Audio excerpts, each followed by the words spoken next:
How's it going, everyone? A lot to go over in this video and a lot to go over later today, as there's going to be a big PlayStation event. I'll talk about that in a little bit, but I also want to cover Hermen Hulst speaking a little bit about first-party studio acquisitions, their acquisition of Firesprite, them not necessarily just working on PlayStation VR 2 titles. We'll talk about that, and also he spoke a little bit about Sony's idea in terms of first-party acquisitions. But first of all, Sony recently acquired Firesprite, and it's the latest studio in a string of studios acquisitions. You know, they just recently acquired Nixxes Software, although that's going to be more so a studio that's going to be porting their games to PC, which is a good thing because Horizon Zero Dawn, that port had a lot of issues initially. Now it's a pretty good port on PC, but initially it had a litany of issues. But Firesprite is a studio that they're going to work together and create exclusive titles on for PlayStation. And following the acquisition of Firesprite, I think a lot of people immediately jumped on the train of, oh, they're going to work on PlayStation VR 2 titles, because if you look at what Firesprite has worked on in the past, a game like the Playroom VR, they collaborated with Team Asabi for that, Run Sackboy Run, which is not a title, you know, that's super notable, but The Persistence was a game I think a lot of people looked at and was like, okay, so they have some experience with VR titles, maybe they are going to be working on a lot of VR games. And remember, they are also comprised of members that worked at PlayStation Studio Liverpool, who, that was a studio most known for their work on the Wipeout franchise, and when they closed, a lot of people were upset. So the Firesprite being brought into the fold is super exciting. But the thought of them working just on PSVR titles, that might not necessarily be the case, where Hermen Hulst spoke to GamesIndustry.biz and said, quote, not necessarily. Clearly the expertise that Firesprite has gained on the work with The Persistence and the Playroom is something that they bring to the table. It's too early to talk about what specific platforms or experiences that we're going to collaborate with Firesprite, but that experience is very valuable. I imagine it would be a mix of titles, but Firesprite working on a brand new Wipeout title, and remember, Wipeout, the collection, the HD collection, that game, while it didn't have VR support initially, it was a tremendous VR title when it got that VR update. So them working on a Wipeout VR game could be something that is rather good and a system seller for PlayStation VR 2. Now this is where things get a little bit dicey, because Sony, with VR 2 coming, with PlayStation VR still being an integral part of their development, you're spreading yourself a little bit thin here, because you want to do PlayStation 5 exclusives, of course. You also want to do, I think at least, Sony wants to do games that are cross-gen exclusive with PS4 and PS5, and then you want to do PSVR 2 titles as well.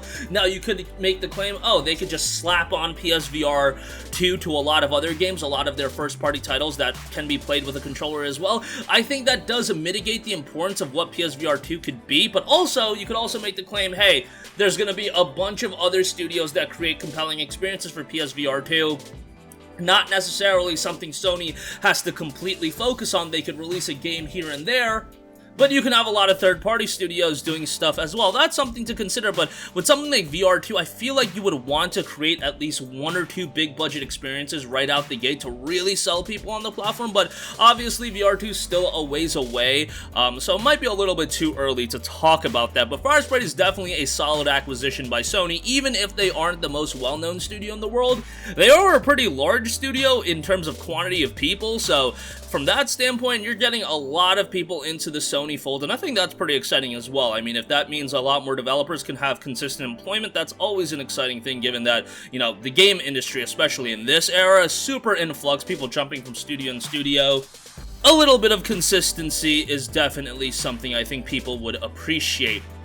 Hulst also spoke a little bit about it to Games Radar, noting, with the teams we've acquired recently, I happen to know the people very well, so I know what they're capable of, and I actually also know what they're working on. That privileged relationship that I have gives me a lot of confidence in the games coming out of the teams being really strong and being very PlayStation studios in terms of the quality we're always after. We're always striving for better games, but also the uniqueness of the experiences. It's all about the quality and the uniqueness of the gaming experiences. The fact that they're surprising, yes, maybe to the outside world, but maybe not to the people that have been working on it.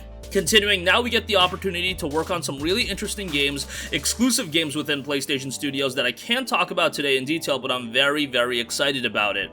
So a lot to dissect there. Definitely, Hermen Hulst had a relationship with a lot of the developers at Firesprite, so that probably made the decision of acquiring them a little bit easier, but they do have to be, so you always have to be selective who you take in, because you can't take in every studio in the world. You have to be a little selective with what type of exclusivity deals you make. I always think it's best if you acquire a studio into the fold, because that makes them your own studio. I get why they do exclusivity deals, and it would be really, really hard to acquire Square Enix as a studio. That's just something that's not going to happen, or Square Enix is a publisher, but you would acquire all their studios. You just can't do that, and that's why things like the Final Fantasy VII Remake deal happened. That's why the Final Fantasy XVI deal happened, where it's a big transaction, but it's not necessarily an acquiring of an exclusive studio.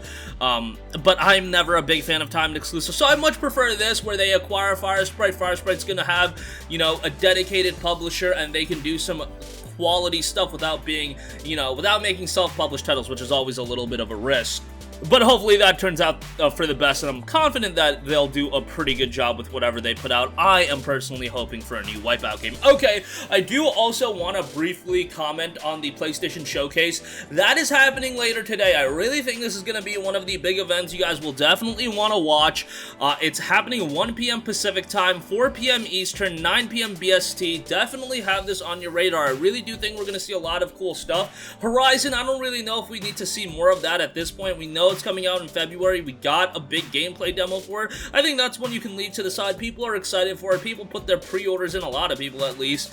That Regalia edition is going for an obscene price on eBay right now. Not a big fan of that, but nevertheless, happy I got my pre-order in for that.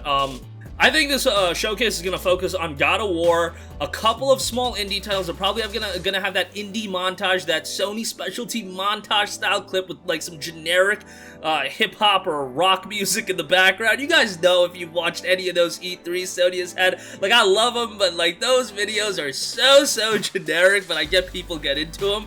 I imagine, you know, we're gonna see some stuff that's off left field. I think that Infamous rumor, I really hope that comes to fruition, even if it is just an Infamous 1 remake, just to see that franchise is still alive and kicking, because I think there's so much potential. I saw somebody leave a comment wanting somebody with the focus of a water power. I think that would be really cool, a little bit of a shift from the original Infamous, but I think that would be really cool. Bloodborne getting an upgrade, I think, is just a slam dunk license to print money. I don't know why that hasn't happened yet, but we'll see how all of that turns out. But again, 4 p.m. Eastern, 1 p.m. Pacific, 9 p.m. BST. Be on lock for that, because I really do believe it's going to be a big show and you're not going to want to miss it. That's going to do it for me today. Let me know your guys' thoughts on PlayStation Worldwide Studios, their first party acquisitions. It's a pretty exciting time, all things considered. I think 2022 is really going to be the banner year for PlayStation in terms of PS5 releases. Hopefully by then you guys can get a PS5 pretty easily, but that remains to be seen. And again, 4 p.m. Eastern, 1 p.m. Pacific, 9 p.m. BST. Definitely you'll want to watch PlayStation Showcase, 40 minutes or so, so that is going to be a lot of time to fit in some really cool stuff. I think we're going to see God of War gameplay as well, so you'll definitely want to tune into that. That's going to do it for me. Sound off with all of your thoughts in the comment section down below. Thank you for watching, and goodbye.